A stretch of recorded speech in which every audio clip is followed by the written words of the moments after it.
guys, welcome to She Knows Arsenal. My name is Jessica. I'm your host. You can follow me on Twitter at @JessinoTweets and at SheKnowsArsenal. Welcome to another episode. On today's show, we're going to be talking about how Arsenal is going to survive October. We have 9 games in 30 days, and I'm already nervous about it. I cannot lie to you because last season we didn't have this issue. We did have a modified version of this where we did play some cup matches amongst the Premier League games, but nothing to this magnitude. And we all know that. Sorry, my headphones are acting a fool for some reason. I'm gonna pull this one out. We all know that Arsenal over the last couple of seasons have struggled to perform in multiple competitions at a time, and this is going to be the biggest first test that we're going to have, which is going to be October. I think we have another month similar to this in April, but we have to get this one right because this is going to set us up ahead of the World Cup, which is going to throw a wrench into a lot of the things that we're trying to do because we don't know who's going to come back fit, what kind of damage is going to be done. So while we have what feels like a semi-healthy crew, a semi-healthy squad, we need to make the most out of that in this month of October. I was looking at it and it's literally a game every 3 days type situation. And I do think that even though in the Europa League we should be superior to some of the teams that we're going to be playing in PSV and Bodo Glimt, I think those teams always pose a certain type of threat. They tend to sneak up on you. You tend not to know as much about them as you feel like maybe you should. They tend to be up for the games where we're trying to rotate, and that creates a host of challenges that Arsenal have to be able to get over because Arsenal need to take the next step. We cannot allow not being able to rotate or keep up the same level of performance in different competitions. We can't allow that to be the reason why we derail our season. So I think today's show will be interesting to kind of go through the different scenarios, go through the 9 games, talk about the players that are going to be important, the players that are going to need to step up, Arteta, the different challenges, and of course, have some updates on injuries so far in this international break. There's about 50 of you guys in here already, which is amazing. Like the video, subscribe to the channel. Hey guys, and let me know how you guys are feeling in the chat. iGamer says, Wagwan, big up. Rainy Mooring talking Arsenal, can't wait. Amira says, hey Jess, hope your day's been good. It has been good. Just did some work. 8, and then now I'm doing this with you guys. So yeah, great day. Blaze says, hi Jess, how are you doing? It's been a while. We didn't see you.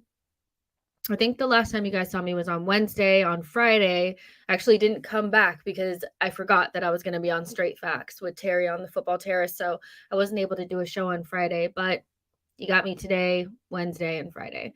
Jovi says, good day to you, Jess. Good day to you as well. Mark Neighbor says, when you are winning, you want to keep playing. This should motivate the squad. Places are up for grabs. Mentality is key to this. That's a really good point. And Jack Bomber says, hi, Jess. Hope you're good. I am good.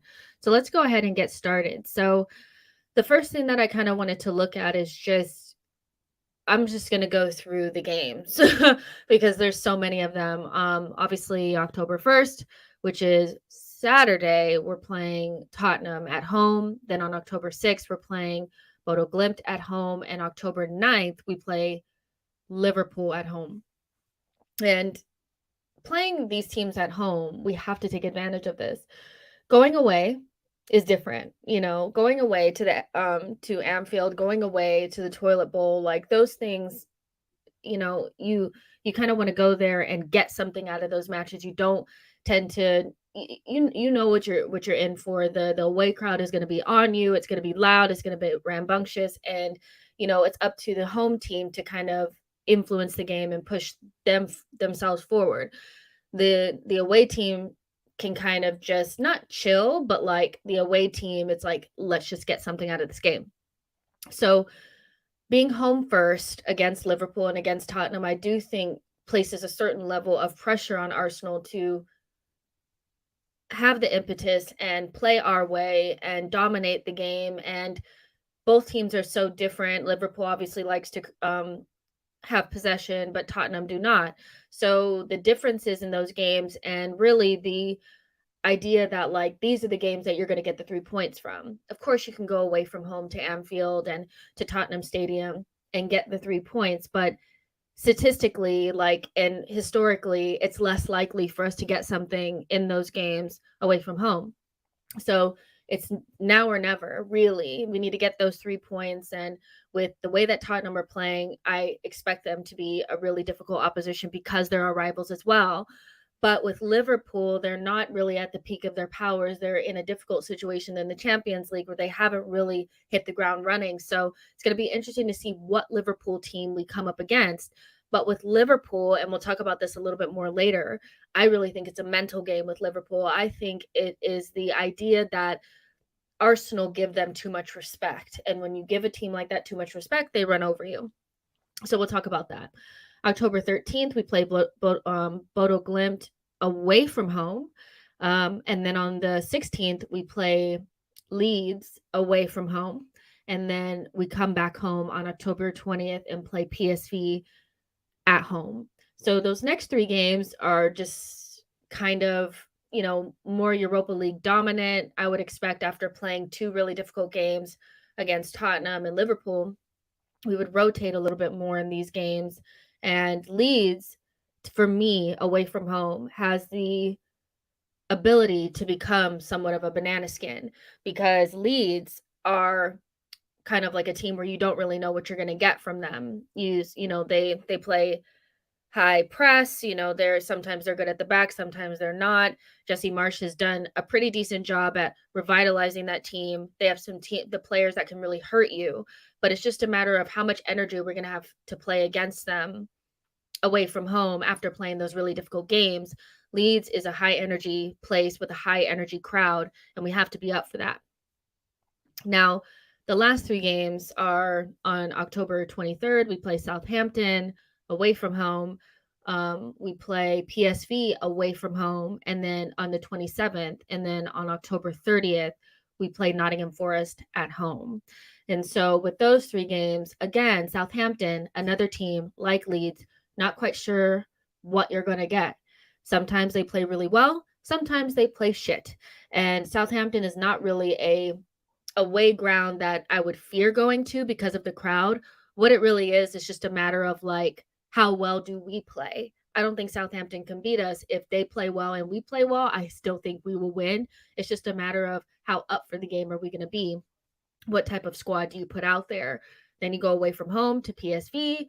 I'm not really sure what to expect from PSV because I think they drew to Bodo Glimt in that first game, and then they were supposed to play us. So I'm not quite sure what to expect. They have some decent players, but it's another one of those Europa League fixtures. You're not sure what you're going to get.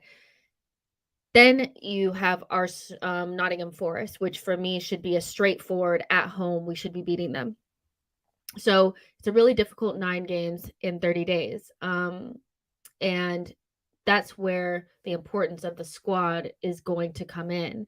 I think this is why we've seen Arsenal be very, very, I would say, smart and calculated about pulling players back during this international break. We have a team that feels like it's healthy, but with a couple of injuries, we could be looking a lot different. And we have players in our squad that are always on the edges, and they tend to get injured quite often, or injury prone players. And so what we saw during the international break is Tierney, he was, I guess, against Ireland, he had a head injury.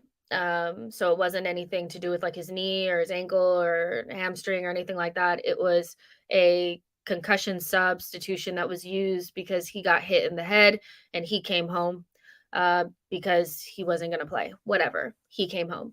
Tomiyasu, after his first game, the first game that Japan played against the US, he was called back by Arsenal. Thomas Partey pulled out of the first game against Brazil and then came back for scans because he was not going to play against Nicaragua. So those were 3 players that were out on international duty that were called back in. So I think that's better than just leaving them out there and letting them potentially get injured. But that does make me think that, especially when it comes to Thomas Partey, he may be on the edges. Tierney, I'm not so much worried about. It's a concussion sub. He'll be fine. And Tomiyasu, he didn't look injured at all. Like, he looked fine. And that might have something to do with just making sure that we have a full squad. Tomiyasu is somebody that is so, so important to this team because of all the positions that he can play. So beyond that, it doesn't seem like there's anybody else injured. The only other player, also Odegaard has come back and is fine. He played for Norway. He doesn't seem to have any issues. Zinchenko's been at home, and he should be ready to play against Tottenham. So the only other player there, and also Cedric and Reece Nelson are back as well. So those are two additional players that I think will be important in the Europa League. We can talk about that in a second. The only other player there that I feel like is such a miss is Emile Smith-Rowe, because he's definitely somebody that gives us goals off of the bench. He's a different profile, and it'd be really nice to have somebody that we can trust in those wide positions just in case something happens to Martinelli or Bukayo Saka. But nevertheless, it's pretty much a full squad if everything is what it seems. We could hear that the scans come back from Thomas Partey and he's not great. But what I really think that was is that he felt something and he said, he probably was smart for once and did not play. And then Arsenal said, hey, we want to do scans, bring him back. But we're just trying to make sure that he doesn't get injured. So that's what it feels like. That's what it feels like right now. So we have players in a pretty full squad, but we know with Arsenal, all it takes is 1, 2, 3 injuries, and bam, we're looking a little thin. So that's kind of what it is with injuries. Let's see what you guys are saying. Mark Neighbor says, I know we are light in some areas, but I truly believe the change in mentality and winning means we keep going. It's a very different vibe now. I'm not sure it'll affect as much as we think.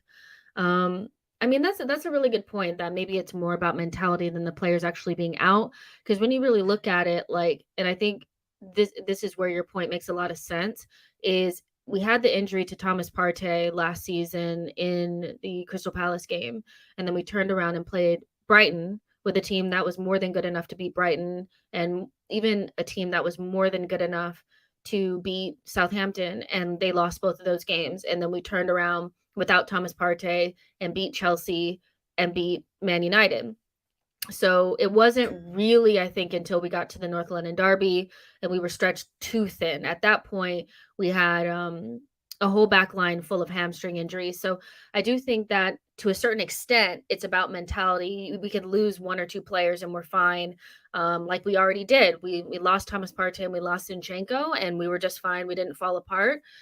It's when we start getting into the 4 or 5, that's when it starts getting really, really bad, especially when players are playing with significant injuries. When we played Newcastle, our entire back line had muscle injuries, and it was we could kind of tell like there was something wrong there. But I do think your point stands in terms of, when you have 1 or 2 injuries, we should still be able to sustain a certain level of performance. Zach 10 Football says, it would be so worrying to find out ESR is still injured after a 2-week international break.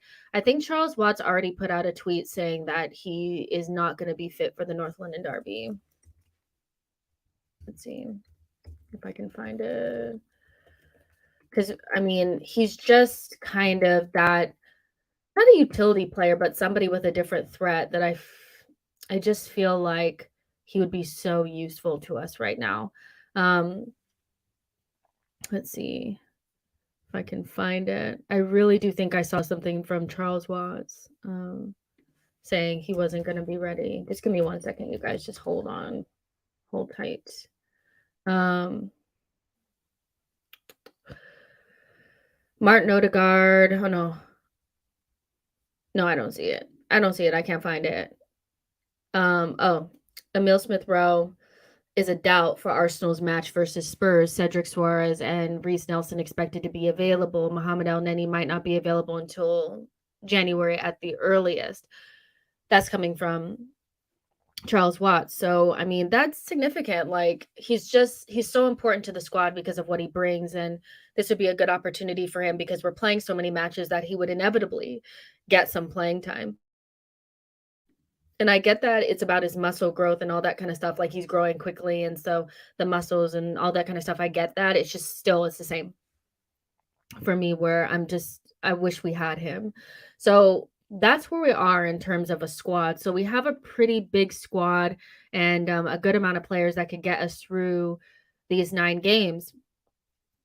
So now what I kind of want to talk about is the different tests and then go into some specific players. There's 120 of you guys in here. Make sure you like the video, subscribe to the channel. Let's see. All right. So the Derby. The Derby, a very emotional game that to start off this run of games, and I think will set the tone for the Liverpool game for sure. If you go and you beat Spurs, we're supposed to beat them at home. We usually do well against them at home, but it just sets the tone for the whole, oh, they never beat top 6 teams, blah blah blah. We can get that off the plate. We could have like tick that box and then move on to Liverpool. So with the Derby, I expect to see as strong of a lineup as we could potentially put out there. We have Gabriel Magalhaes, who's on the beach. We have Gabriel Jesus, who's chilling. We have Martinelli, who's chilling. We have quite a few players that, have just been resting. And so you would think that that would help us in terms of this match because obviously like Kane is playing, Son has been playing in Asia. I think Kulusevski has been playing as well. Højbjerg has been playing. So a lot of their players have been playing. But what I've also noticed is that their players have been playing and their players have been playing well. So that game that they played against Leicester, I do think, unfortunately, kickstarted a little bit of some form for Son. And their players, although have played minutes, in this international break, I'm not necessarily sure that that will equal them having fatigue issues because they don't really press. Like Spurs don't really press. So I don't think they're going into the international break feeling fatigued from club football. I do think that we will have players that are rested, but they'll have players that are coming off of a high of playing well internationally for their nation and also having that really big win against Leicester City. So I don't think we have necessarily an advantage in any sort of way, but we're coming off of a good run of form. We've only lost 1 game. We're top of the table. They have not lost any games. And so they're feeling confident. There's 1 point in between the two of us. And I think it's up to Arsenal to make things right off of the back of the really embarrassing loss last season at home.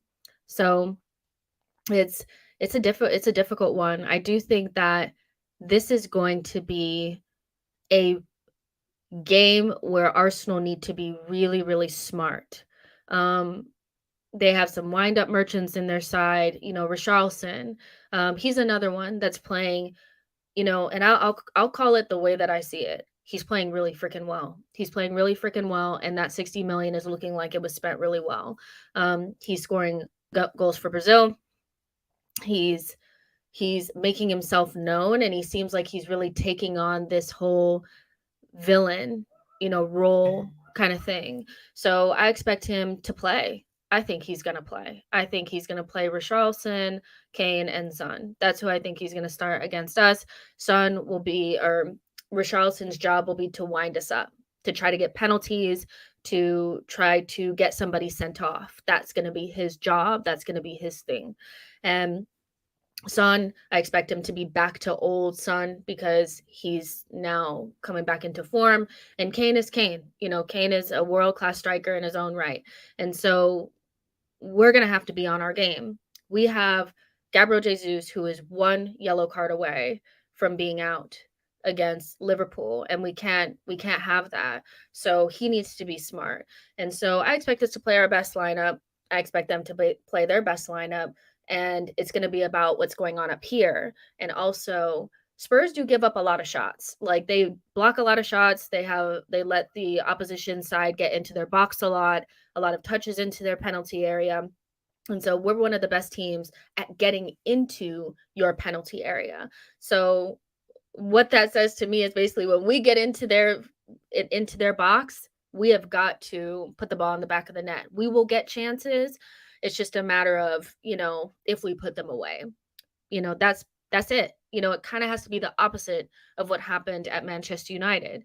If they score, we can't let it become 2 or 3 goals. We have to maintain, stay calm, cool, and collected and go again. So it's going to be interesting. I feel like it's going to be toxic. Like I feel like it's going to be very toxic. Anthony Taylor is the referee, which a lot of Arsenal fans I feel like have really taken on this feeling of like the referees are really against us, the referees are really against us. But when it comes to Anthony Taylor, I feel like the Anthony Taylor that I remember is the one that gave us the penalty um against Chelsea in the FA Cup and also the red card for Kovacic. Like I remember him being somebody that's been really that's given us things. So I'm not going to buy into this. Like I'm not going to buy into this. The referees are going to be against us. We're going to be sunny day at the Emirates at our place and we need to deliver. So I expect to see our best possible lineup against their best possible lineup. And for me, what the biggest difference that I want to see in this game is, of course, we're going to be at home, so it's going to be different than being at Old Trafford. But I don't want us to be silly. And if it comes down to it, if you can't win, don't lose. Arsenal, under Arteta, have had a very difficult time drawing games. And I know you don't want to draw games, like that's not a habit that you want to get into. But if it comes down to it, and it's 1-1, don't let it slip out of your fingers. Make sure you get something out of this game because that's really what we need from these games against the Big Six. We need to get something from it, no matter what. And so, yeah, if we can't lose, like if you can't win, don't lose. Be smart. You're going to get into their penalty area. Like they give away a lot of territory, and that's kind of like their game. And then they're going to try to counterattack against us. And it's about being smart, no stupids, no red cards, no none of this nonsense. And the players that I'm really looking at to have big games are Gabriel, because he's somebody that I feel like in big games tends to lose himself a little bit, lose his solidity. Ramsdale not giving away easy goals, protect your front post, like don't make it easy for them. Don't give them a um, don't kick the ball out and kick it into the back of Kane and let him just roll it into the back of your net, silly stuff like that. And Jesus, if you get a chance, you have to put it away. I think we'll dominate them in midfield if we have our midfield, like Granit Xhaka, Thomas Partey, and Odegaard. I have no fear of Højbjerg and Bentancur when we have our best midfield. It's about the two boxes, who's going to be better in the two boxes. They tend to be better than us in the penalty area in offensively. We need to be better than them, and we need to not have any sillies. So that's pretty much where I'm at with the North London Derby. It's going to set the tone for those 9 games. We have got to get something out of that game. 3 points is definitely what I'm expecting, but if something happens, don't lose. Don't lose. Spurs are a very frustrating team because they don't play good football. They don't want to play good football, but they have such elite level talent in the top end of the pitch that they are so difficult to play against. If you look at the way that they played against Chelsea, Chelsea were infinitely better than Spurs in that game. They were superior to them in every sense of the word. Like they absolutely battered Spurs. But what they didn't do is they didn't put the ball in the back of the net. They didn't make it 2-3-0. And Spurs came out and got 2 lucky-ish goals. And the game ended 2-2. And so you don't want that to happen. And I do feel like it'll be similar to that. We will batter them. If we don't put the balls in the back of the net, they will get something lucky and we'll be sitting there like, how did we not get 3 points from that match? We cannot let it happen. Osriel says, no cap, Martinelli is a chicken. His head is always on the ground. Aren't footballers trained to always look up quickly for scanning and a pass? What? iGamer says, the game means a lot. League position and bragging rights on the line. Gunnar King, thank you so much for being here, says, I think we are good enough to win this game, but we cannot underestimate the threat Spurs pose. I agree. Karthik says, I think Conte will play a midfield 3 last 20 minutes of Spurs versus Leicester. If he does that, then there'll be gaps in his back line, and I don't think his defenders are good defending 1v1. And that will be when I do think Arsenal need to really try to play balls in behind, because I think Dyer and Romero, who I would assume that it would be, neither of them are particularly quick. And so that would be on them. If they decide to play three in midfield, fair enough. But my thing with that would be, you're leaving gaps in your back line that we can expose. And the only way that they can keep us out is with a back three. But fair enough. EK says we actually dealt with Kane pretty well in recent derbies. His goals have all been penalties. This is true. Let's see. What else are you guys saying? C. Wilder says they will sit deep as I see a frustrating game coming. Half glad I don't have BT Sport. Gunnar King says Saliba will absolutely be key to helping White and Gabriel maintain composure at the back. Xhaka and Partey vital for the same in midfield. Exactly. Ali says a 5-3-2. Karthik says, Jess, I mean to say Conte will play a 5-3-2. No, I hear what you guys are saying. Like if they play three in the middle, okay, so if they play 5-3-2, then they'll play Richarlison and who? They'll play Richarlison and Kane up top. And then who will they play on the wings? Like who will they play in those wing back positions? You guys let me know. You guys seem to know a little bit more about them than I do. Does that mean that they'll play somebody kind of like will they play Son, Richarlison, and Kane in the hole? Like let me know what you guys think about that. But they have to have three at the back. Like if they don't have three at the back, I feel like we will expose them. And Romero is great 1v1, but that's not what I'm saying. What I'm saying is that they will have gaps in between the two of them. And what makes Romero look really good, what makes Dyer look really good, which their center backs look really good, is that there's less gaps because they sit really compressed and they close those gaps. And so whether or not he's good one-on-one doesn't really matter to me. It just means there'll be more gaps for Arsenal players to play 1-2s in around them. And that's not something that I would want, because Arsenal are really good in small spaces.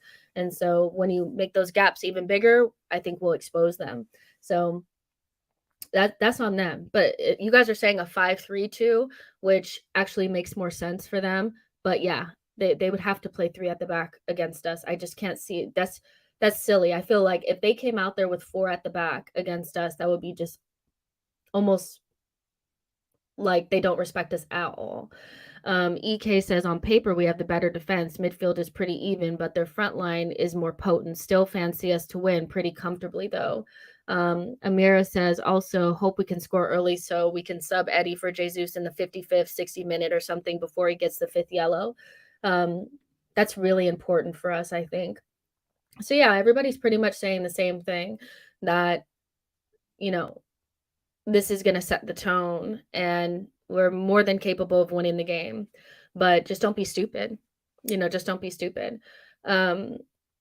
So the next kind of thing that I want to talk about is obviously after after we play the derby, we play Bodo Glimt, which is, I think they're going to be more difficult than what I initially thought, because they've had some decent results over the years, and they drew PSV, I think, in their first game. So I don't think they're going to be as big of a, they're not going to be as bad as Zurich.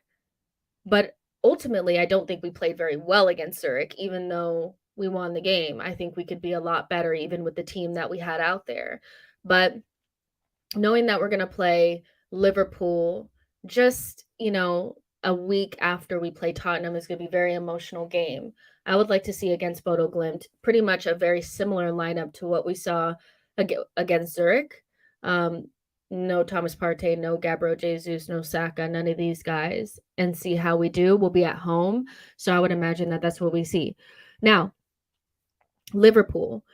If you guys have been at this channel for any significant amount of time, you guys know that, like, with Spurs, we usually get 3 points from them at some point. Like either 3 points, we get the 3 points at home and then we lose away from home. Against Manchester United, something pretty similar. Beat them at home, lose at Old Trafford. Chelsea get points at their place and they beat us at home, whatever. We usually get points from those three teams. The two teams that we never get anything from are Liverpool and City. And so when people are talking about mentality and beating the top 6 and all this kind of stuff, it's not about the top 6. It's about getting points from the top 2. It was never about the other 3. We always get something from those teams. We're quite even with those 3. It's about why can Arsenal not get points from Liverpool and Man City? And I think this really does come from mentality. This is about being not scared, but too respectful of these teams. When we played Liverpool very early on in the season, not last season, but the season before, and I think we played Fulham, then West Ham, then Liverpool, something like that. And I remember Lacazette had a wide open goal, and that would have taken the game, I think, to 2-1 or something like that. 2-1 to us, and he missed. Wide open goal. Wide open. It was so easy. Like, I mean, it's easy for me to say sitting here, but I think if you asked him, should he have put that away? He would have said yes. And those are the moments that I think that against Liverpool, we've never really seemed to get a grip on. They may be 1 or 2 chances because you're not going to get that many chances against the best teams. When you get them, you have to put them away. When we played them at home last season, there was a moment right after halftime where Thiago gave us the ball. He gave us the ball right on the edge of the box, and Odegaard and Lacazette started passing in between each other, and the chance went away. And so those are going to be the moments against Liverpool that we need to be different. We need to be better. This is not the Liverpool of last season, but don't get it twisted. This is still a strong Liverpool side, and I would expect Klopp to go strong because there's something about Liverpool, but they hate losing to us. They hate losing to us. He always puts out his best lineup and makes it like it's very serious for him for some reason. So I think that this is going to be another one where we need to have a best 11 no matter what. And this is where Gabriel Jesus is going to really need to be smart because he cannot get that yellow card against Tottenham. He needs to be available for that game. Let me tell you guys some things, okay? I was looking this up. Since Arteta has been manager, we've only beat Liverpool in the Premier League 1 time. And the aggregate score has been 2-13.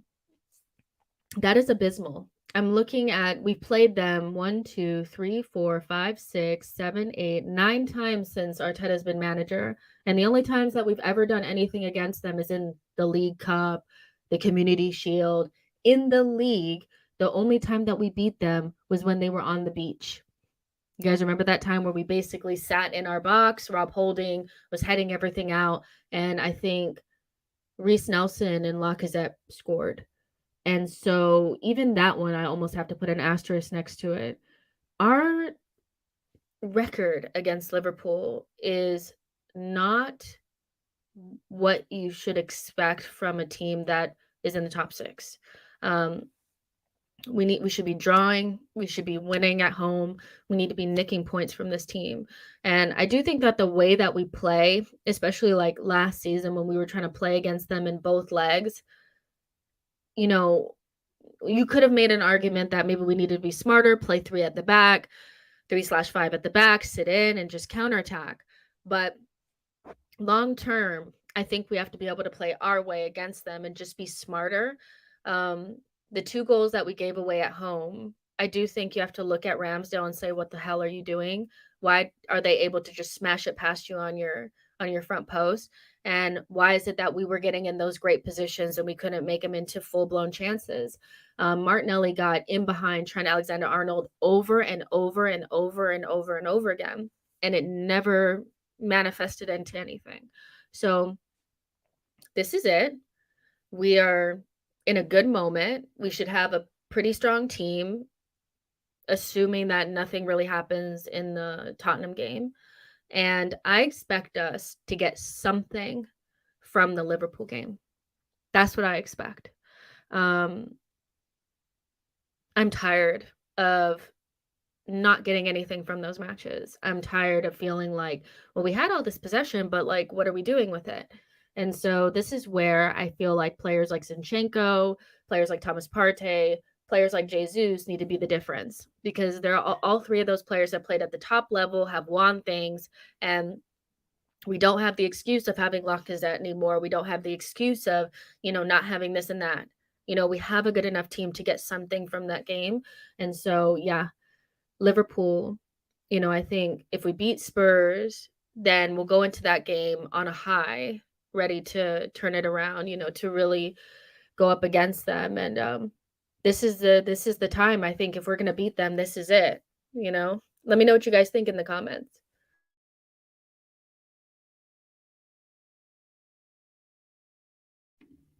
Let's see.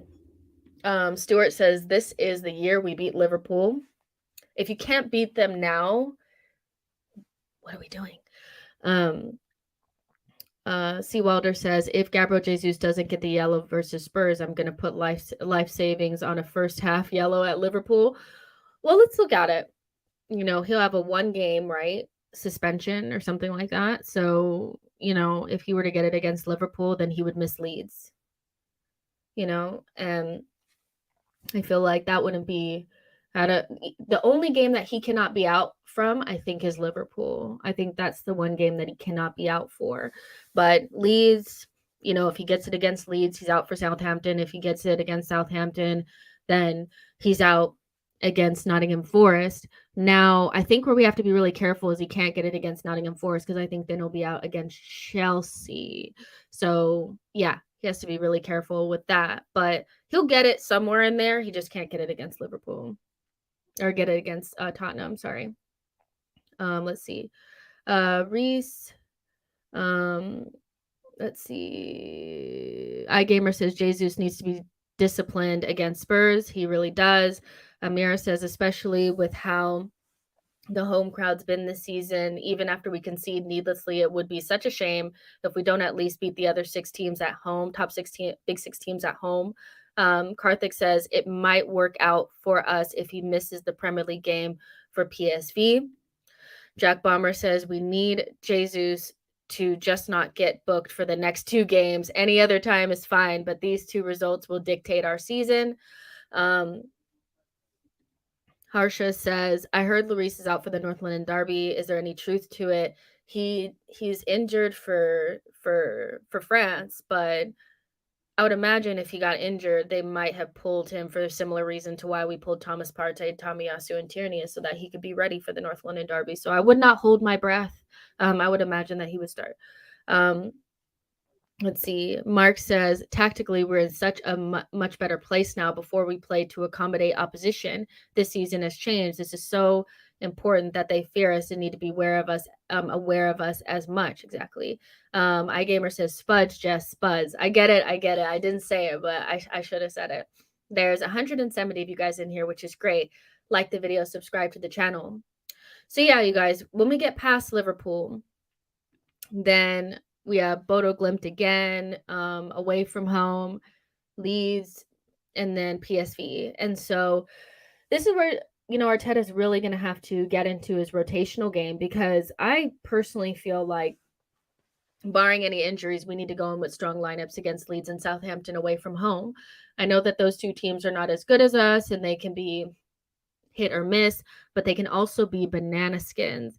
And so, I think a good rule of thumb for Arteta might be play a really rotated lineup against the Europa League teams, kind of similar to what we saw against Zurich.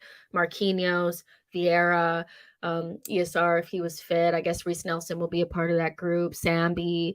And then when we play Premier League games, play our real team, because those games are going to be hard away from home when you're tired and you've been traveling and things like that. So I would imagine that we would do that. So just looking at the rotation, I've said this since the beginning of the season, that our bench and our depth is a lot better than it was last season. We are still a player or 2 short, but we should be able to withstand a couple of injuries, like we said earlier. And so the players that need to be managed should be managed and should not be playing in Europa League matches. For me, those players are Thomas Partey, Gabriel Jesus, Saka, Gabriel, and Ramsdale. Those are the 5 players that I feel like we don't have anybody really that we trust to be able to step into those positions. Thomas Partey, always on the edge of an injury. He needs to play against Spurs and Liverpool, sit out, and maybe even not play one of Leeds or Southampton, because this guy is always injured. And we go into next month having to play Chelsea, and he needs to be fit for that game. So I think he's going to have to be really, really managed. Gabriel Jesus, he has to play the big games. I do trust Eddie Nketiah in a game here or there, but I don't want to see him long term. So Gabriel Jesus needs to be managed. Saka, as good as Marquinhos has looked, I don't quite feel like I trust him in a Premier League game. So Saka needs to be managed. Gabriel's an interesting one because he plays every single game. But what we saw against Brentford is that there's something there. There's a muscle injury that he's managing. And if you saw at the back end of last season, he also had a muscle injury. So Gabriel needs to be managed very carefully. I don't want to see him in Europa League games anymore. And I know that he played against Zurich, and I didn't like it because I think Gabriel even needs mental rest because he plays so often and it just feels like he loses himself every once in a while. So Gabriel is somebody that I'm looking at like we don't have a natural replacement for him. He just needs to be managed correctly. And so that's where Tomiyasu becomes really important. And then Ramsdale, he has been on the edges of injury as well, which is strange for a number one goalkeeper that we have one that kind of feels like they always have some sort of little something there. So Ramsdale doesn't need to be playing in any of those Europa League games. And I know that people are not high on Matt Turner. I completely understand it. He hasn't looked great since he's come in, but you have to play your number 2 goalkeeper in the Europa League until you get out of the group stages because there's no reason for Ramsdale to be playing those games. The last thing you want him to be doing is trying to distribute the ball in those games and pull something and then be out for an important game in the Premier League. Those are the 5 players that I think need to be managed a lot. Is there anybody else that you guys think needs to be managed? Let me know in the chat. Richie B says, Jesus is a danger man. If he becomes injured, we are fully in the shit. Yeah. We can't have him out for any significant amount of time. That's for sure. Zach 10 says, question, if Gabriel was out, would you shift Saliba to left center back so White plays right center back or just slot Tomiyasu in at left center back like he does for Japan?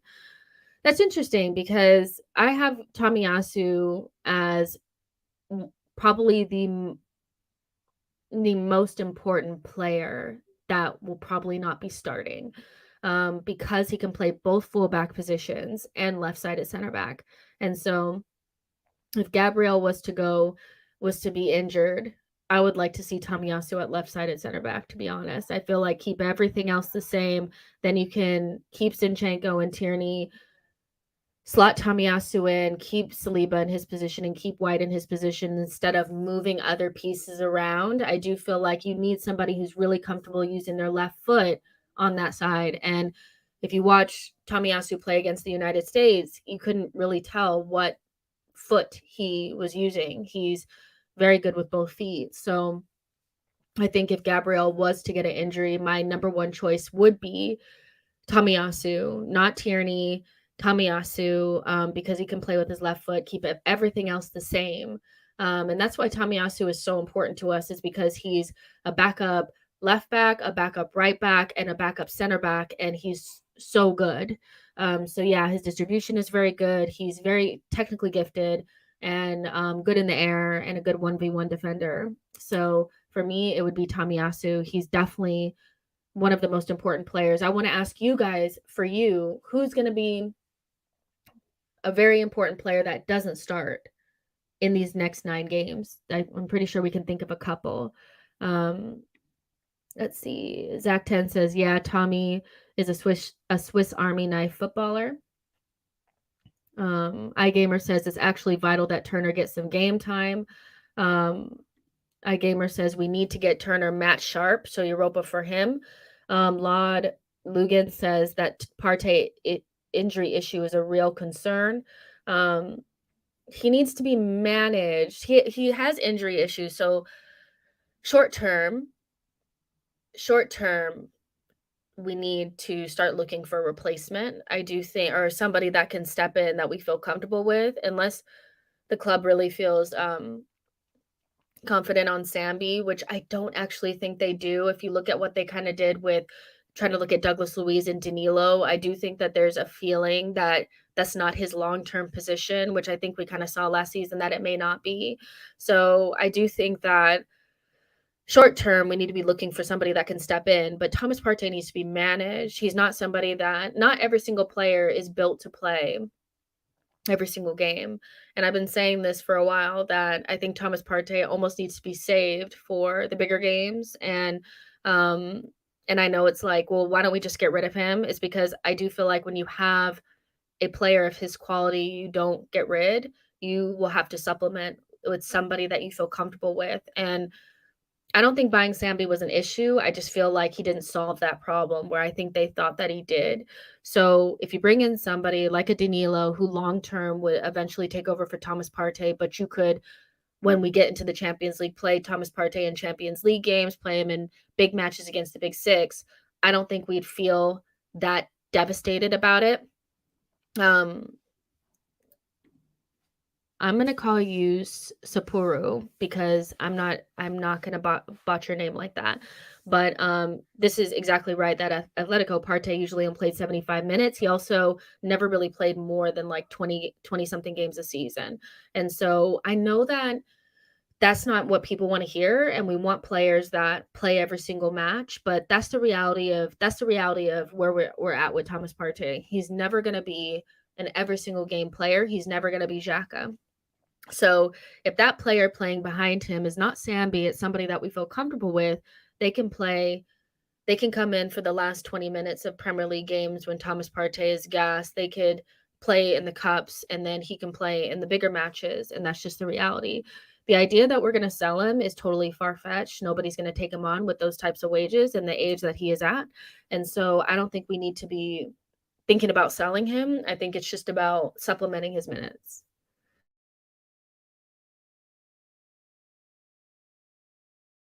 So Henkeho says, all teams have some players that can't be injured without the team drops to a level or two. We have Partey and Saka, in my opinion. Liverpool have Fabinho and Virgil van Dijk. City have Cancelo and Ederson. Um, Yeah, potentially. I do think you want to put Gabriel Jesus in that as well. As good as Eddie has been, I just don't think he's at the same level as Jesus. I need to see it. But yeah, I think you make a decent point there. Zach 10 says Partey 70 minutes and Sambi 25 minutes is okay with me. The thing about Thomas Partey is like last season I saw him playing 90 minutes against Norwich when we're beating them up 5-0. He doesn't need to be playing those minutes. Ideally, he doesn't even need to be starting those games. So I think he needs to be managed differently now. But beyond, Tomiyasu, I also think Marquinhos is going to be really important because he's going to get minutes. Maybe not in the Premier League, but in Europa League. And quite frankly, I don't want to see Saka in the Europa League at all. I want to see him with his feet up. You know, it's just he has too many minutes on him, and I think maybe we know something that, or they know something that we don't. But it feels like he plays too many minutes, and so Marquinhos is going to be really important because he's going to have to ensure that Saka doesn't have to come in against the Europa League teams and save us. And so he has to have those goals, he has to have those assists, and I think he can do it. I think against the Europa League level, competition, he can do it. And so Marquinhos is going to be really important. I think Vieira, especially in the absence of Emile Smith-Rowe, is going to be really important because you don't want Odegaard having to play every single game. Vieira, I think, is more than good enough to play in those early stage Europa League games. And Sambi, without El Neni, Sambi is going to have to be the guy that ensures that Thomas Partey doesn't have to play in those matches. And so what I think you're going to see in the Europa League is very similar to what we saw against Zurich. You're going to see Xhaka probably playing all those games because you have to have some level of stability. As much as we'd like to say a fully rotated 11 is death for this Arsenal team. We can't do it. We don't have that level of player where we could fully rotate everybody. So there's always going to be 1, 2 players that are going to keep our stability, keep us playing the way that we're supposed to be playing. And so I would imagine that I think it would be Ben White if he wasn't on the edges of an injury. It might end up being Gabriel, even though I don't like it, but it'll most likely be rotated fullbacks, one center back that always plays, plus Holding, rotated goalkeeper, Xhaka plus Vieira plus Sambi, Marquinhos, and Kedia, and somebody that we'd ideally not want to be playing. But because Emil Smith Rowe is not fit, it might be Martinelli will have to play, and that's what we'll see. But that's why those players are so important, even though it may seem like it's Europa League minutes. So, it is what it is. Like those minutes don't matter, but they really, really do, because if they can take care of business, then we can ensure that the likes of Thomas Partey, the likes of Saka, Jesus don't need to come in and save us. And I remember group stage games where we had to kind of bring in players that shouldn't have been playing to just get us over the line. And in the group stages, we shouldn't have to do that. Denver says Partey is a very specific midfielder to replace Jess. Press resistance, strong on and off the ball, ability to anticipate the attacking transitions of opposition. Who has all of these? Nobody does, really, unless you look at players that are playing at the top level. Like you look at somebody like a Chouameni or somebody like that. So no player really has that. That's why, I'm very apprehensive about the idea of selling Thomas Partey based on his injury record. I think we don't really think about what he brings and stuff like that. But you can bring in somebody that has a lot of those qualities that need some building around. And I do think our game is changing. I'm not the one who really brought this up, but there's a lot of people on Twitter that continuously talk about how our game has changed so much that we don't need somebody to have all the thing that Thomas Partey has. We need somebody that, can anchor that midfield and kind of keep the tempo and things like that. And so maybe we don't need somebody exactly like Thomas Partey, but we need a strong midfielder that can do the defensive work, but also play a little bit of ball. And I think we can find somebody like that. They'll probably cost quite a bit. And we'll see what Arsenal have up their sleeve. I'm sure they're thinking about it. I don't think it'll be Douglas Luiz. I do think that was a bandage over a crack. Like they really were kind of desperate and panicking because of El Neni's injury. But maybe it is Danilo. I heard he's not playing very well at the minute, but form sometimes goes up and down with a young player. So we'll see what Arsenal have up their sleeve, but I'm sure they're thinking about it. iGamer says, yes, we can't rotate 100%. We saw it in preseason. I've seen a lot of like second 11. I'm like, no, I don't want to see the second 11. That's completely different. That's not going to work. You have to keep some continuity and you have to be realistic. Jack Bomber says, I don't mind if we give up on the Europa League to maintain squad fitness and push for the league title, because even if we fall short, our team is easily good enough to get top 4.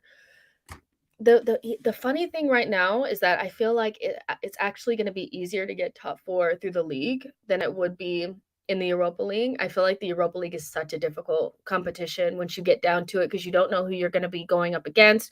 You're playing really difficult games in your main league where those teams are not playing hard games. Like a team like PSV, if they get far, they can just throw all their eggs into Europa League because they're not under any threat, in their league. They're top 2 teams in the league. So it's so hard to figure out when you need to pick or choose, and I think this is why those players that are not really in the starting 11 are going to be so important to push us as far as possible in Europa League, because you'd like to have that last card to be able to deal out just in case things get difficult. I anticipate Manchester United getting stronger. I anticipate Chelsea getting stronger. So even though at the moment it does feel like that's going to be the easiest route into the top 4, you still want to have that last ditch card of the Europa League potentially, but even that's going to be difficult. We've seen it before. It's hard to get to the final. The truth sets free says nothing, but thank you so much for your super chat. Yeah. iGamer says it's crucial that we find someone to support Partey in that position. Denver says Danilo is 100% coming to Arsenal. I'm sure of it. Edu doing a Brazilian thing.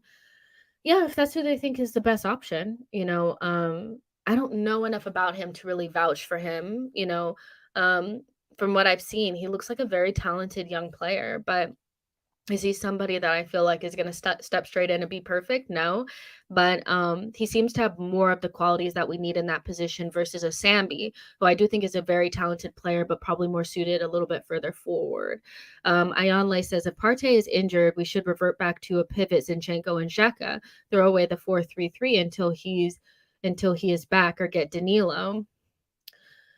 I hear that, and I feel like that would be a decent option. It's something that we haven't seen, yet, so it's a theory, but I think the idea will be to play Sambi there if Thomas Partey is injured. That's what I feel like the option kinda is, based on what we've seen so far, and I think it's worked pretty well. I think the issue with Sambi is when we're at those difficult away grounds, he loses his bearings and he comes out of his position and he's not positionally aware, and then he's not intense enough to get back and forth in transition.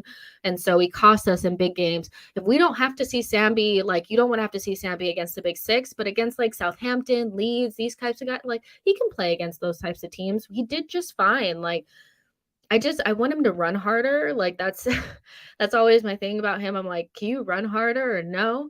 But other than that, like, as long as we don't have to see him against the big teams, I think we're pretty much fine. Let's see. And Goni says, Clive from Arsenal Vision said, "On top form, Partey plays like a dad playing against his kids." Oh my gosh, that's so crazy. Yeah, I was listening to an Arsenal Vision before this, and that's pretty much why I did this show, is because I thought it was interesting conversation around how we will survive these 9 games. I mean, when you look at it, it's gonna be harder than I think it looks on paper, just because of the traveling and the different types of opponents. But once we get past Liverpool, I don't expect it to be smooth sailing. I know there's gonna be some things wrapped up in it, but if we can keep like even like against Leeds and Southampton, even though I envision those games to be difficult because they're away from home, I do think we can look at something like, playing Sambi instead of Thomas Partey in one of those games, or playing Vieira instead of Odegaard in that game. Maybe keeping the entire starting 11 and then not playing Jesus, playing Nketiah. Light rotation in those games can really work, or just wait until we play against Nottingham Forest and really rotate. Though that can really work as well. So I wonder if Arteta's going to do that. I wonder if Arteta is going to pick out certain players and rotate them as like preemptive rotation versus only if somebody gets injured. So will we see a Vieira in a full starting 11 when Odegaard is fit? Will we see Thomas Partey sit for a little bit and a Sambi play even though he's fit? Those are the things that I'm wondering if we're going to see that, or if we're just going to see Europa 11 and Premier League 11. That's going to be really interesting to see, because my guess is we're going to see Europa League 11 and Premier League 11, two separate kind of squads. There'll be some players in both, that are still in both, like Xhaka, and Gabriel potentially. But I would like to see some light rotation here and there. That's what I would like to see. But I don't think we'll see it. Laud Lugan says maybe Partey's responsibilities need to be reduced somehow, because selling him is doing the buying club a huge favor. At Atletico, he always had Koke with him. That worked well. Hopefully something works out. Well, I think his responsibilities have been reduced this season. I don't think he's doing as much work. Like their last season, if he did not play, the ball did not get to Odegaard. There's just no way that the ball got to Odegaard. But what we even saw when he wasn't there is we could still build up. And I think when you play with Zinchenko, his role is significantly reduced. In those first couple of games, when we saw both of them play, we didn't have to have those Thomas Partey through balls and balls in between the lines to get anything going. We didn't have to have that Thomas Partey through ball breaking the line to Lacazette. So I do think his responsibilities have been reduced, but I still think his minutes need to be reduced in general. I just think he's just somebody that needs to play big games. And, in Premier League games, if he starts, he needs to come out in the 75th minute or something like that. Just limit his minutes a little bit more. But he also needs to take care of himself. Like, I'm not I'm just saying, like, if he's not taking care of himself, then it's all for naught. He definitely somebody that I think could do with maybe a different diet or something. Richie B says Sambi needs to go to the championship to get with the pace and physicality of English football. Potentially. I've said that I wouldn't mind seeing Sambi on loan, but not now because we need him. Yo-Yo says preventative measures are better than reactive. Arteta's often struggled with pivoting and sticking the landing when there are absences. This is why, like, I would be more comfortable with. I do think that there'll be somewhat of a Premier League and Europa League starting 11s, and that's just what it's going to be, two different teams. But, if you could take Vieira and play him in the starting 11 in the Premier League and just preemptively rest Odegaard, preemptively rest Jesus, preemptively rest Saka, like play Marquinhos in the starting 11 and let Saka rest, then you will limit the chances of maybe those injuries coming up. And because those three players in particular are going to be interesting because they will get heavy minutes from now until the World Cup, and potentially all three of them will play in the World Cup. I do think Gabriel Jesus will go with Brazil. And so, depending on their minutes, they'll come back and they may be, rocked. And so, yeah, it's going to be important. I do think some of these players that we envision maybe not being so important will also need to be getting minutes now before we potentially need them after the World Cup, too. So, there's a lot of things to think about. Zach Tens says, do you think we should just keep Xhaka until retirement?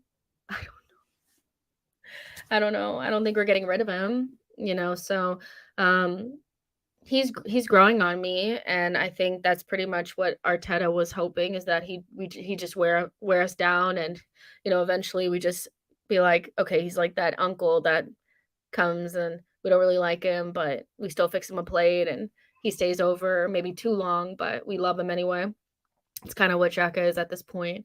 So yeah, I think Xhaka will potentially stay here for the rest of his career. Who knows? But he's 30 now and he has 2 more years left, I think.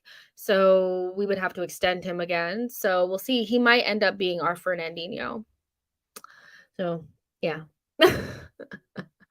I always thought Thomas Partey was going to be our Fernandinho, but I think it might be Xhaka.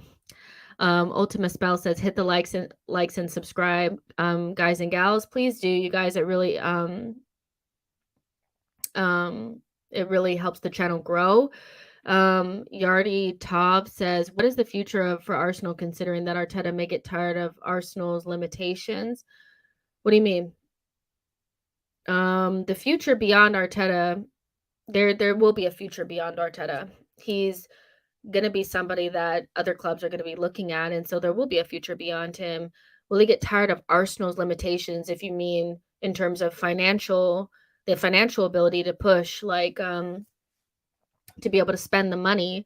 I don't know. Then the project and Arsenal will live beyond Arteta, and I'm sure that there is a manager out there that could take even the current squad and do a good job with it. So I'm not sure that that's something we really need to be worried about.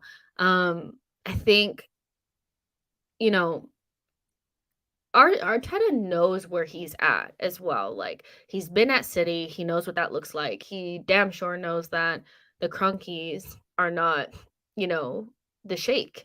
So he knows where he's at. And I think what he likes about being at Arsenal is that he has to coach, and that's what he's really good at. He's good at coaching young players. And so I don't know. I think Arteta really likes it at Arsenal, and there's only a handful of clubs that he can go to that he'll have unlimited resources to play around with. So yeah, I'm not sure if that's something we really have to worry about right now, but if and when he decides to leave the club, he will have left it in such a healthy position that I feel like there'll be quite a few managers that will want to manage at Arsenal and will do a pretty good job. So yeah, I think that's the good part about Arsenal now, is that we're a much more attractive proposition than we were 2 years ago. Isco says, what's up, Jess? Nothing. I'm just, we're wrapping up here talking about the October fixtures and how we're going to survive it. So far, strongest lineups against Liverpool and Tottenham. Make sure Jesus does not get a yellow card before we get to the Liverpool game. Lightly, we'll probably play almost fully rotated squads in the Europa League and look at those Southampton and Leeds games and play some really strong lineups, but maybe lightly rotate in those. And yeah, the whole team is going to be super important. Players like Tomiyasu, players like Tierney, players like Vieira, Sambi, all these guys are going to be super important. Even Reece Nelson and Cedric, like, they can play in the Europa League fixtures. Like, if we don't want to play Martinelli, play Reece. He's back and ready to play. I'd play him instead of playing Martinelli so that Martinelli can get some rest. So I think that's the main thing, is that the squad is going to be stretched to its maximum in these games, because we're going to be away, home, really tough games, some banana skins, and so everybody's going to be needed. And Arsenal is going to make sure that they keep people at as peak fitness as possible, because we also don't want to break down in November. iGamer says Uncle Granite. He's just here. He's just a part of the furniture now. Nen M says Arteta will go to Barcelona at some time, potentially. Zach 10 says, I don't believe Arteta would leave us before winning the Premier League or the UCL. After all of this, I think he has to stay long enough to win something significant. And so he's being back to in a way where I do think that Arsenal, that's what they're planning for, is to try to push with him. So we'll see what happens with that. Richie B says, we need some more big characters in the changing room. After seeing the documentary, Xhaka seems to be the only one who seems to have a voice. Well, that was pre-Jesus and pre-Zinchenko. I think those guys are pretty loud. And then it's just a matter of those guys that are coming into their prime having a voice. I would imagine that somebody like Gabriel would have a voice. Tierney, I'm pretty sure, still has a voice. He just has to be in the changing room. So, yeah, I do think we need some bigger characters, but I don't think we're going to buy big characters. I think some of the players that we have now are going to graduate from this young player role that they have and become those leaders, because they'll be getting that experience. So, I think we have strong characters now. It just needs to bloom into something soon. So yeah, but I get what you're saying, but I don't think we're gonna buy strong characters, if that makes sense. Like, in terms of players that are already in their prime, I don't think we're ever gonna see that with Arsenal under this regime per se. I think we're gonna try to get this group to get to a certain point, and they will become leaders in their own right. So, yeah, and I also don't believe that being a strong character is about being yelly and shouty. I do think it's about how you lead on and off the pitch as well. Ramsdale is loud. You are right. Ramsdale does have a voice. It's also, but he needs to mature in his own game as well. So that's a big part of it. Is that I think Xhaka, his leadership almost is validated more because he's backing it up with what he's doing on the pitch. Ramsdale has his moments. So last season, I thought he organized the back line really well. He was louder. He was a little bit more confident. When he lost his confidence, his game kind of went away. And then it was like, well, can you really be a leader too? But you need to be working on your game. So it's all going to come together at one point, I do think, where the players that we're looking at now, like, are you a big character or not? It'll show up, but they need that experience, and the way that they're playing on the pitch also needs to match that. So yeah. But yeah, you guys, that's all I really wanted to talk about. I think this is a pretty, lighthearted conversation. Anike, I haven't seen you in a while, says, gotta thank Arteta for cleaning the club up. To be honest, he's honestly completed that part of the job. If he got sacked tomorrow, a manager could get the squad to win something. Wasn't like that when he came in. Exactly. So yeah, it's difficult right now, you guys, because we have to wait for the North London Derby. Everything is going to be building up till then. So we'll probably start talking about that more significantly on Wednesday. And then on Friday, we'll do a full preview, all nerves, all of that kind of stuff. I won't be on the terrace today. but I'm sure I'm doing like a 12th man with them, and we'll be doing some after show like match reviews and all that kind of stuff. So make sure you guys are also subscribed to the Football Terrace, because if I'm not here, I'm usually there.